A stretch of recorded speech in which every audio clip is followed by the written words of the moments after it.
अस्सलाम वालेकुम, मेरा नाम अजीम आदिल शेख है और मैं हाजिर हूं अपने वीलॉग हैच बनी के साथ। फैसला हो गया। ईरान ने फैसला कर लिया है कि सिसक सिसक कर मरने से लड़कर जीना ज़्यादा बेहतर है। आपको अंदाज़ा तो है कि ईरान के मुआशी हालात इस कदर ख़राब रहे हैं कि इससे कुछ अर्सा पहले ईरान में कमोबेश बहुत सारे अफराद, कमोबेश लाखों की तादाद में लोग, ख़वातीन, मर्द, बच्चे, बूढ़े, सभी लोग सड़कों पर निकल आए थे। वो किस लिए निकल आए थे कि उनके मुआशी हालात बहुत ख़राब हो गए थे। ईरान की इकनॉमिक कंडीशंस बहुत ज़्यादा ख़राब हो गई थी और वो सस्टेन नहीं कर पा रहे थे, अपनी ज़िंदगी को ढंग से नहीं कैरी कर पा रहे थे, नहीं चला पा रहे थे। तो वो एहतजाज के तौर पर हुकूमत के वो सड़कों पर आ गए और हुकूमत से एहतजाज कर रहे थे, जिसके अंदर ईरान के दुश्मनों ने, जो भी कह लीजिए, चाहे वो अमेरिका हो, चाहे इसराइल हो, या जिसको भी लेते हैं आप, उन्होंने अपनी कॉन्स्पायरेसी थ्योरी को इस्तेमाल करते हुए अपने लोगों को, अपने जो उन्होंने इंडक्ट किए हुए थे, जो ईरान में जो उन्होंने गद्दार प्रोड्यूस कर लिए थे, उनको इस्तेमाल करते हुए उस एहतजाज को डाइवर्ट करना चाहा रिजीम चेंज के लिए, हुकूमत गिराने के लिए। वो अपनी मईशत को बताना चाहते थे कि हमारी इकॉनमी बेहतर नहीं है, हुकूमत उसको ठीक करे, और जो दुश्मन ईरान के थे वो उस एहतजाज को डाइवर्ट कर रहे थे कि वो किसी तरीके से उन एहतजाजों को इस्तेमाल करके, उस जो पब्लिक का जो कंसेंट था उसको इस्तेमाल करके उसको हुकूमत गिराने में कामयाब हो जाए। ऐसा ना हुआ। ईरानी हुकूमत ने उन तमाम लोगों को आइडेंटिफाई कर लिया जो इस तरह के एहतजाज, जो उनको बैकअप कर रहे थे और उनको एक लड़ाई की हद तक लेके आ रहे थे, उन्हें आइडेंटिफाई किया, उनको उन्होंने जेल में डाला, उनके साथ जो भी ट्रीटमेंट करना था किया, लेकिन वो एहतजाज ख़त्म हो गए। और साथ ही ये अंदाज़ा भी हो गया कि ये एहतजाज हुकूमत गिराने के लिए नहीं थे, बल्कि ये ईरानी अफराद अपनी जायज़ हुकूक जो थे उनको गवर्नमेंट तक पहुंचाने के लिए वो एहतजाज कर रहे थे, सड़कों पर आ रहे थे।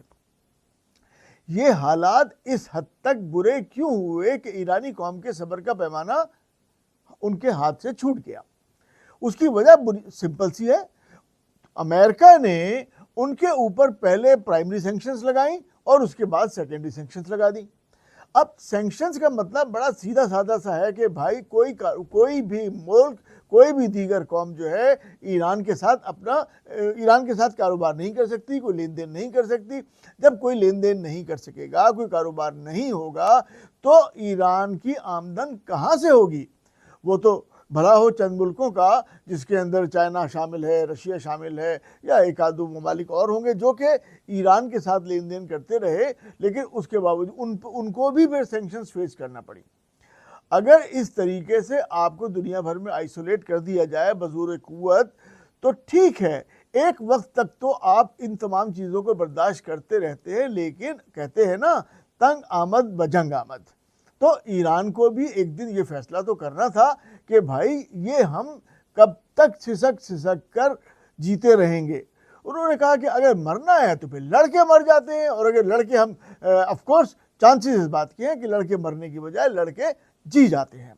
तो यहीं से हमारा आज का जो वीलॉग है, हम इस बात पे फोकस कर रहे हैं कि ईरान क्यों लड़ेगा, कब तक लड़ेगा। ईरान की जंग जल्द ख़त्म होती नज़र नहीं आ रही, क्योंकि इस वक्त ईरान डू एंड डाई की सिचुएशन में है, क्योंकि उसे ये अंदाज़ा तो हो गया है कि भाई आहिस्ता आहिस्ता मरना पड़ रहा है, सैंक्शंस हैं, लड़ाइयाँ हैं, फिर कुछ थोड़े थोड़े वक्फे के बाद इसराइल की तरफ से, अमेरिका की तरफ से इनके ऊपर हमले हैं, अटैक्स हैं, इनको कमज़ोर करने की जद्दोजहद है। तो बजाय इसके कि ईरान और इसराइल की, अमेरिका और इसराइल की पॉलिसीज़ को तक़वियत दी जाए, और जिस अंदाज से वो आहिस्ता आहिस्ता ईरान की क़ुव्वत को ख़त्म करना चाहते हैं, उनकी पॉलिसीज़ पे अमल करने से उन्हें रोका जाए और उनके सामने एक ऐसी जंग छेड़ दी जाए जिसको वो जवाब देने के लिए फौरी तौर पर तैयार नहीं हैं। एक बात जो बुनियादी अहमियत की है, आप ज़रा सा ये देखिए कि अगर ईरान की सराउंडिंग में, मिडिल ईस्ट में, अगर अमेरिका के फ़ौजी अड्डे हैं, अमेरिका और उसके अलाइज के फ़ौजी अड्डे हैं, तो वो किसके लिए हैं? क्या वो इसराइल के लिए है या उन्हीं ममालिक के लिए है जिनके अंदर वो अड्डे रखे गए हैं? क्या सऊदी अरब में अड्डा सऊदी अरब को मारने के लिए रखा गया है, या कुवैत का अड्डा कुवैत को दबाने के लिए रखा गया है, या यूएई का अड्डा यूएई को दबाने के लिए? ऐसा नहीं है। उनको प्रोटेक्शन देनी है और इन अड्डों को, इन फौजी अड्डों को, इन एयर बेसिस को इस्तेमाल होना है तो किसी मुखालिफ के लिए। अब पूरे रीजन में अगर आप देखते हैं तो भाई मुखालिफ कौन है? मुखालिफ सिर्फ एक ही आपको नजर आता है और वो है ईरान। यकीनी बात है कि इसराइल पर तो अटैक करने से रहे। इसराइल तो अमेरिका का बेबी है और ब्लू आइड बेबी है बल्कि। और उसके बाद अगर दीगर जो मुस्लिम ममालिक हैं कमोबेश, वो सारे लोग भी वैसे तो हैं मुस्लिम उम्मा में शामिल तो ज़रूर होते हैं, लेकिन क्या ईरान मुस्लिम मुल्क नहीं है? तो अगर ये तमाम ममालिक 10 ममालिक में 40 से 50 हज़ार के करीब अमेरिकन सोल्जर्स डिप्लॉयड हैं, ये तो सिर्फ 40 से 50 हज़ार अमेरिकन सोल्जर्स हैं। उसके बाद इनके अलावा जो इनके दीगर एसोसिएट्स हैं, जितने उनके इक्विपमेंट्स हैं, जो उनके ऊपर उन्होंने वहाँ पे जहाज़, तैयारे और दूसरा वॉरफेयर वहाँ पे रखा हुआ है, वो किस लिए रखा हुआ है? वो वहाँ पे कोई शोरूम नहीं बनाया हुआ, वो उनकी शॉप नहीं है कि जहाँ पे वो रख के लोगों को डिस्प्ले करते हैं और लोग आके वहाँ से परचेजिंग करते हैं। नहीं, वो इसलिए रखे गए हैं कि वो किसी वक्त भी ईरान के खिलाफ इस्तेमाल किए जा सके। ठीक है, अब थोड़ा सा मैं आपको बता दूं कि कौन कौन से ममालिक हैं। Iraq, Cyprus, UAE, Qatar, Kuwait, Djibouti, Oman, तुर्की, मिस्र, जॉर्डन, शाम, बहरीन, सऊदी अरब। आप समझ गए भाई? कोई मुस्लिम मुल्क तो छोड़ा नहीं इन्होंने जहां पे अमेरिकन फौजी अड्डे ना हो। यकीनी बात है, ऑब्वियस है ना। ये सारे यूं समझिए कि ये अमेरिकी अड्डे अगर वहां मौजूद हैं तो वो सिर्फ ईरान को के मुकाबले के लिए वहां मौजूद हैं, और इन तमाम से को आपस में मिला के अमेरिका अपनी कुव्वत ईरान के ऊपर आजमा सकता है। और उसी कुव्वत के पेश नज़र आपने पिछली दफ़ा देखा होगा, पिछली जब जंग हुई थी इस जंग से पहले, तो इस जंग में भी हुआ है कि ईरान के ड्रोन्स को और ईरान के मिसाइल्स को इसराइल तक जाते हुए दरमियान में जो ममालिक आ रहे थे उन्होंने रोकने की कोशिश की, उन्हें डिफ्यूज़ करने की कोशिश की। और ये कहाँ से हुआ? ऑफ कोर्स उन्हीं ममालिक से हुआ ना, वहाँ पर मौजूद उन बेसिस से हुआ ना जो अमेरिका के वहाँ मौजूद हैं। तो आज अगर ईरान उन तमाम बेसिस के ऊपर अटैक कर रहा है और उनकी सराउंडिंग में भी चाहते हुए या ना चाहते हुए कोई अटैक हो जाता है, कोई नुकसान हो जाता है, तो यकीनी तौर पे भाई आप वो मुल्क हैं जो कि अमेरिका को अपने पास फौजी अड्डे दे रहे थे, उसकी क़ुव्वत को मजबूत कर रहे थे और मेरे खिलाफ इस्तेमाल कर रहे थे। और आपने इस हद तक चले गए कि आपने हमारे सुप्रीम लीडर को भी शहीद कर दिया। निगोसिएशंस हो रही थी, गुफ्तगू हो रही थी, बातचीत हो रही थी, ठीक है ना, कोई भी फर्ज करें, डिस्प्यूट हो सकता है कि जी आप न्यूक्लियर वेपन्स बनाने जा रहे हैं, आप वो न कीजिए, आपको हम मना करते हैं, आप मना हो जाइए। अगर आप मना हो जाएंगे तो फिर हम आपसे लड़ाई नहीं लड़ेंगे, और अगर आप नहीं ऐसा करेंगे तो फिर हम आपके साथ बज़ोर क़ुव्वत आपसे ऐसा करवाएंगे। जब निगोसिएशंस हो रही हैं ईरान की दीगर ममालिक को बीच में रखते हुए अमेरिका के साथ, तो यकीनी बात है कि भाई अगर निगोसिएशन होती तो उनका कोई ना कोई जवाब तो आने दिया जाए। बिटवीन द निगोसिएशंस अगर ईरान पर अटैक हो जाता है तो इसका मतलब है कि बैनुल अक़वामी मामलात को ताक रखते हुए, उन्हें अलहदा रखते हुए आपने अपनी ज़ोर आजमाई ईरान के साथ की और ईरान को नुकसान पहुंचाने की पूरी कोशिश की और ईरान को नुकसान पहुंचाया। अब ईरान के पास दो रास्ते हैं भाई, या तो आप उसे नुकसान पहुंचाते रहिए और उसकी कौम, भैया वहाँ 9 करोड़ लोग मौजूद हैं ना, इंसान रहते हैं, मेरे और आपके जैसे इंसान रहते हैं। ठीक है, अभी जो उनके स्कूल की बच्चियों को मार दिया गया वो मेरे और आपकी बच्चियों की तरह ही थी। हम अगर बिल्ली का बच्चा किसी सड़क पर देखते हैं तो फौरन भाग के जाके उठा लेते हैं, उसको पानी पिलाते हैं, उसका ख्याल करते हैं, उसको दवा दारू देने की कोशिश करते हैं और उसकी हिफाजत करके उसको दोबारा से जिंदा रहने के लिए तैयार करते हैं। जाए क्या कि हमने उन बच्चियों को बगैर किसी उनके इन्वॉल्वमेंट के किसी जंग में उनके कसूर के अलावा हमने उनको शहीद कर दिया। ठीक है, इज इट, मतलब ये कोई इंसानियत है? नहीं है ना। आप नहीं है मुस्लिम मान लिया हमने, आप चलिए नहीं है उस फिरके के पैरोकार या उस मजहब के पैरोकार जिसके ईरानी कौम है, लेकिन आप इंसान तो हैं ना। आप वही इंसान है ना जो जानवरों तक को अपने इदारे बना के सपोर्ट कर रहा होता है, रिलीफ मुहैया कर रहा होता है। तो जब अब इंसानों की बारी आती है तो क्या मतलब है कि ईरान की बच्चियां नहीं थी? क्या वो इंसान नहीं थी? इसका मतलब है कुछ ऐसा हो रहा है जो कि बहुत ज़्यादा गलत है। और अगर उस सब के होने में ये 10 ममालिक भी अगर शामिल हैं तो क्या ये कोई अच्छा काम कर रहे हैं? Of course not. इन्हें सोचना चाहिए, इन्हें ज़रूर सोचना चाहिए। क्यों कि भाई आज अगर ईरान है तो क्या कल आप नहीं हो सकते? जिसकी लाठी उसका भैंस का निज़ाम कब तक और कैसे चलेगा? ईरान खड़ा हो गया, ईरान ने कहा ठीक है, सिसक कर अब नहीं मरेंगे, अब लड़कर जिएंगे। और उसने वो तमाम तर एक्शंस लेने शुरू कर दिए जिससे दुनिया सोचने पर मजबूर हुई कि भाई अगर कोई सामने से लड़ने के लिए खड़ा हो जाएगा तो हम शायद उस अंदाज में जवाब नहीं दे पाएंगे। अब इस पूरी सूरत हाल को देखते हुए क्या हो रहा है? अमेरिकन प्रेसिडेंट ईरान को धमकी देते हैं कि अगर आपने जंग बंद ना की तो हम आपके ऊपर न्यूक्लियर वेपन्स बरसा देंगे, जैसे उन्होंने जापान में किया था। और जापान उनका ताबे हो गया था और वो दिन और आज का दिन जापान अपनी फौज बनाने को तैयार नहीं है और उसकी सिक्योरिटी की जिम्मेदारी अमेरिका के पास है, यानी अमेरिका को बहरहाल ताबे हो गया। अब ये हम मान लेते हैं कि चलें जी, अमेरिका न्यूक्लियर बॉम्बिंग कर देता है ईरान पर, क्या होगा? क्या होगा? आप एक मुल्क एक कौम को ज़मींदोज़ कर देंगे जैसा कि आपने जापान में किया था। कर दीजिए, खुदा ना खास्ता ऐसा नहीं होना चाहिए, लेकिन चलिए आप कर दीजिए, अपना ये शौक भी पूरा कर लीजिए। तो क्या दूसरी कौमें ये नहीं देख रही कि आप किस हद तक जा सकते हैं ज्यादती करने में? सब कौमों को समझ में आ रहा है। फिर मामला यहीं तक नहीं रुकता, मामला यहां आता है कि आप अगर अपनी फौजी कुव्वत इस्तेमाल करके किसी एक कौम को दबा लेंगे तो दीगर ममालिक और दीगर कौमें तो देख रही हैं ना।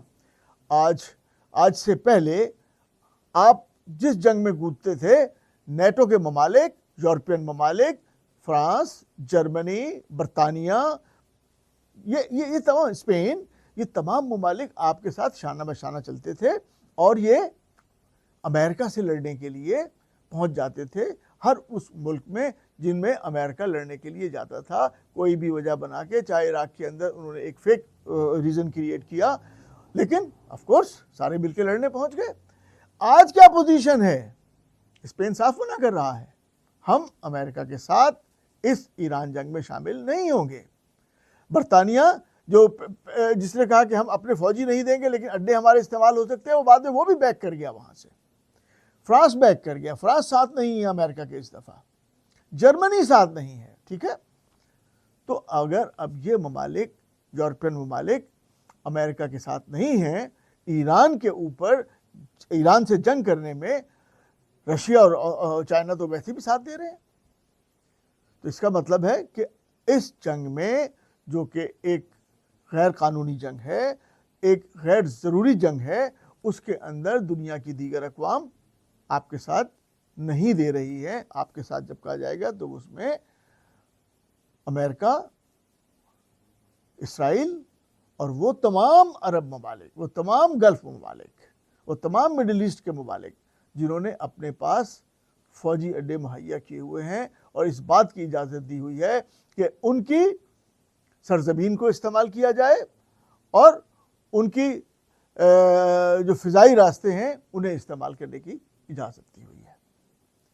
अब एक तरफ तो कुव्वत है, जिससे आप शायद ईरान के साथ लड़ सकें, दबा सकें।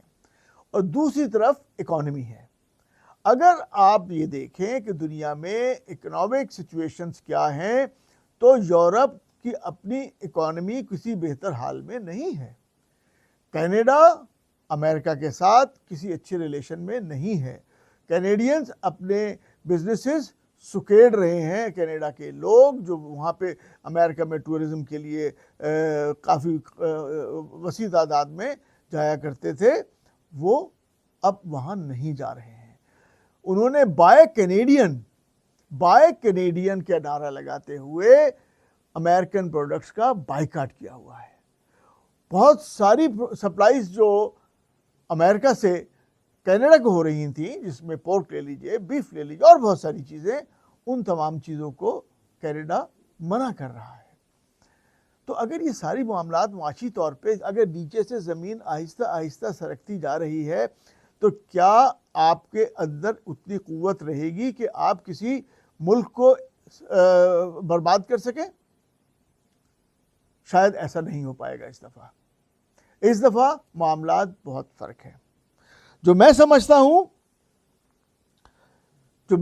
हूँ कि अब अगर ईरान से जंग रुकवानी है, ईरान जंग को ख़त्म करना है, तो एक तो बहुत बड़ा मसला तो ये पैदा हो गया है ना कि ईरान के पास अब कोई ऐसी शख्सियत ही नहीं बची कि जिसकी बात को सारी कौम मान ले।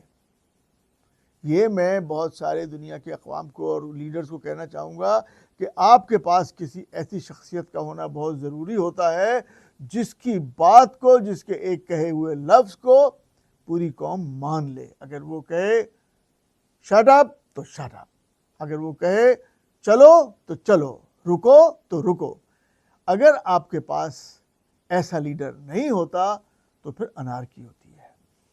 पहले क्या होता था कि अमेरिका दीगर ममालिक को, अरब ममालिक को, पाकिस्तान, टर्की, इन लोगों को इस्तेमाल करके और किसी तौर सुप्रीम लीडर तक रसाई हासिल कर लेता था और कोई ना कोई बात बन जाती थी, कोई ना कोई डायलॉग हो जाता था और जो भी उस वक्त जो मामलात होते थे, चाहे जंग हो या जो और दीगर कोई मामले हो, तो ईरान को पीछे करने में कामयाबी हो जाती थी। इस दफ़ा बात करें तो किससे करें?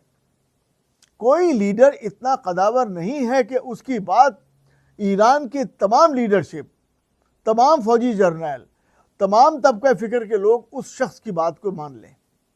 ज़रूरी नहीं है। हो सकता है कि एक सेक्टर के अंदर जंग बंदी की बात हो रही हो तो दूसरे सेक्टर में बात हो रही हो कि नहीं, हम बदला लेंगे, नहीं रुकेंगे, आखिरी हद तक जाएंगे। तो आप कैसे मिलाएंगे दोनों को? क्योंकि आपने तो लीडरशिप को ही ख़त्म कर दिया भाई। ये तो सोचना था कि कल कला को अगर आपके मामलात, आपने जो सोचा है वो किसी तरह से बैकफायर कर जाता है तो क्या होगा? किसके थ्रू बातचीत की जाएगी? कैसे कौम को एड्रेस किया जाएगा? आज ईरान की कौम को, ईरान के जनरल्स को, ईरान के जो अकाबरीन हैं, जो लीडरशिप है, जो रहनुमा हैं, जो सरबराह हैं, उन्हें एक पेज पे लाना बहुत मुश्किल काम है। सबको गुस्सा है, बहुत शदीद गुस्सा है। ऑफ कोर्स ईरान बहुत शदीद लड़ने को तैयार है। जंग इतनी जल्दी नहीं रुकेगी और अगर जंग नहीं रुकेगी तो क्या होगा? स्ट्रेट ऑफ हॉर्मुज़ नहीं खुलने जा रहा, वो नहीं खुलेगा तो क्या होगा? क्रूड ऑयल का आपकी एक लाइन है ना, एक सोर्स है ना, आपकी नेचुरल गैस है, आपका क्रूड ऑयल है, ये सब इससे आपका यूरोप की, इससे आपके एशिया की तमाम जो इंडस्ट्री है वो इस पावर से, इस कुव्वत से चलती है। उनके घर में जो हीटर चलते हैं, लाइफ जो चूल्हे चलते हैं, वो जो उससे बिजली पैदा की जाती है और बहुत सारी चीज़ें, वो सब इसी क्रूड ऑयल और इसी नेचुरल गैस के ज़रिए हो रहा होता है। अगर ये सप्लाईज आपकी कंटिन्यू नहीं रहेंगी तो कितने दिन तक? ईरान तो भाई पहले ही सैंक्शंस में सरवाइव कर रहा है। उसने तो जीना सीख लिया है कि सैंक्शंस में, पाबंदियों में कैसे जिया जाता है। मसला तो आप लोगों के लिए बन रहा है, पूरी दुनिया के लिए बन रहा है, इन गल्फ ममालिक के लिए बन रहा है जो अपना तेल बेचते थे, जो अपना गैस बेचते थे, उससे फंड जनरेट करते थे, अर्निंग होती थी और अपना मुल्क चलाते थे। कितने दिन तक वो इन तमाम पाबंदियों को बर्दाश्त कर सकेंगे? यूरोप कितने दिन तक बर्दाश्त कर सकेगा कि उसको एनर्जी पावर वगैरह ना मिल सके? नहीं हो सकेगा ना। फिर रेट्स हाई होते चले जाएंगे। यही नहीं, जहां से आप प्रोडक्शंस ले रहे थे, जो वेल्स जहां से आप क्रूड ऑयल एक्सट्रैक्ट कर रहे, निकाल रहे थे, हासिल कर, वो भी तो खत्म होते चले जाएंगे। जब लाइंस आपकी कंटिन्यू नहीं रहती, बहुत सारी लाइंस, तो वो डैमेज हो जाती हैं, उनको दोबारा से रिवाइव करने में एक बहुत बड़ा टाइम लगता है। तो चाहे वो इंश्योरेंस की सूरत में हो रही हो, चाहे वो आपके जो शिपिंग कंपनीज हैं उनके किरायों की सूरत में हो रही हो, महंगाई तो बढ़ रही है, चीज़ें तो नहीं पहुंच रही हैं। तो इसका मतलब है ये ग्लोबल जंग नहीं शुरू हुई है बाकायदा, लेकिन economic war, global economic war शुरू हो चुकी है। ग्लोबल इकोनॉमिक वॉर शुरू हो चुकी है। इस बात में किसी ऐलान की अब ज़रूरत नहीं रही है। और अगर ये कोई हफ्ता 10 दिन ये जंग और चली जाती है तो इसकी इंटेंसिटी इतनी ज़्यादा हो जाएगी कि शायद हर फर्द इस हरारत को महसूस करना शुरू कर दे। अब क्या होगा? ऑफ कोर्स अब क्या होगा? अब ईरान इस पोजीशन में आ चुका है कि वो कहेगा नो सैंक्शंस, मुझ पर कोई पाबंदियां नहीं होनी चाहिए, आपको मानना पड़ेगा। अब बरसा लीजिए, बम बरसा लीजिए, कर दीजिए तहस नहस, लेकिन ये हल नहीं है। इसका हल तो अब निकलेगा, ईरान के ऊपर से सैंक्शंस को तो हटाया ही जाएगा। फिर उसके बाद ये जो अड्डे हैं, ये तमाम ममालिक जिन्होंने फौजी अड्डे दिए हुए हैं, इन्हें भी ये भी यकीनी तौर पे मजीद इन अड्डों को अपनी सरजमीन पर बर्दाश्त ना कर पाए, क्योंकि जब उन्हें ज़रूरत पेश आई कि उनको सेफ्टी के लिए इन फौजी मिलिट्री पावर्स की ज़रूरत थी, उस वक्त ये जहाज़ उड़ के वापस अपने मुल्कों में चले गए या सेफ जगहों पे चले गए, बजाय इसके कि ईरान के बरसने वाले मिसाइलों को और ड्रोन्स को रोकते, वो फौजी भी निकाल लिए गए उन अड्डों से, और वो जहाज़ और वो वॉरफेयर जो था उसको भी वहीं पे ईरान के रहमो करम पे छोड़ दिया गया। तो किस उम्मीद पे ये ममालिक अमेरिका के फौजी अड्डों को, और अमेरिका और उसके दीगर जो अलाइज हैं, जो यूरोपियन कंट्रीज जिन्होंने पहले बनाए हुए थे, उनके फौजी अड्डों को अपनी सरजमीन पर रहने की इजाज़त देंगे और ज़रूरत क्यों महसूस करेंगे? एक ईरान से ही तो लड़ाई थी आपकी, जिसके लिए सारे लोगों ने अड्डे दिए हुए थे अमेरिका को, अमेरिका की सारी बातें मान रहे थे। लड़ाई का वक्त आया, वो आपकी हिफाजत ना हो पाई, तो भी किस लिए रखे हुए हैं आपने, क्यों कर? अब इससे क्या होगा? इससे जो अहम बात आएगी, बड़ी सादा सी एक बात अहम बात आएगी, वो ये होगी कि अमेरिका का दबदबा, दबाव, हेजेमनी, अमेरिका के दबदबा कमज़ोर हो जाएगा। अमेरिका का खौफ दुनिया पर से ख़त्म हो जाएगा, नहीं तो कम तो ज़रूर हो जाएगा।